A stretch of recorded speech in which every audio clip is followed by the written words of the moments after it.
NCP শাপলা চেয়েছে, এটা নিয়ে আপনারা খুব আলাপ আলোচনা করেন। মাহমুদুর রহমান মান্নার যে দল আছে নাগরিক ঐক্য, ওরা কিন্তু প্রথম চেয়েছিল।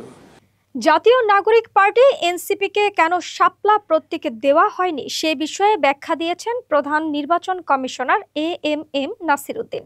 তিনি বলেছেন, শাপলা প্রতীক সবার আগে চেয়েছিল নাগরিক ঐক্য, তাদেরকে দেওয়া হয়নি। পরে এনসিপি শাপলা চেয়েছে, তাই কাউকে এই প্রতীক দেওয়া হয়নি।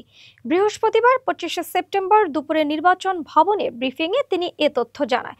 প্রধান নির্বাচন কমিশনার এএমএম নাসির উদ্দিন বলেছেন, শাপলা প্রতীক না দিলে কিভাবে নির্বাচন হয়?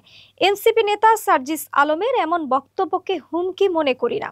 রাজনীতিবিদরা অনেক কথাই বলেন, আমরা শুনেই যাব, আমরা আমাদের কাজ করে যাব। বরং নির্বাচনে লেভেল প্লেয়িং ফিল্ড নিশ্চিতে সর্বোচ্চ শক্তি প্রয়োগ করার কথা জানালেন এএমএম নাসির উদ্দিন। ফেব্রুয়ারিতে নির্বাচনের জোরে সোরে প্রস্তুতি চলছে উল্লেখ করে সিইসি বলেন, প্রধান উপদেষ্টাও বিভিন্ন জায়গায় নির্বাচনের সময় হিসেবে ফেব্রুয়ারির কথা বলেছেন।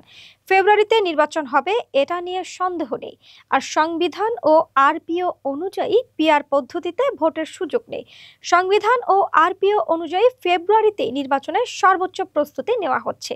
পিআর পদ্ধতিতে ভোটের সংবিধান ও আরপিও বদলাতে হবে। এদিকে রাজনৈতিক দল নিবন্ধনের বিষয়ে তিনি বলেছেন, নতুন রাজনৈতিক দলের নিবন্ধন বিষয়ে 2-1 দিনের মধ্যেই সিদ্ধান্ত নেওয়া হবে, আর তথ্য যাচাই বাছাইয়ের কাজ চলছে।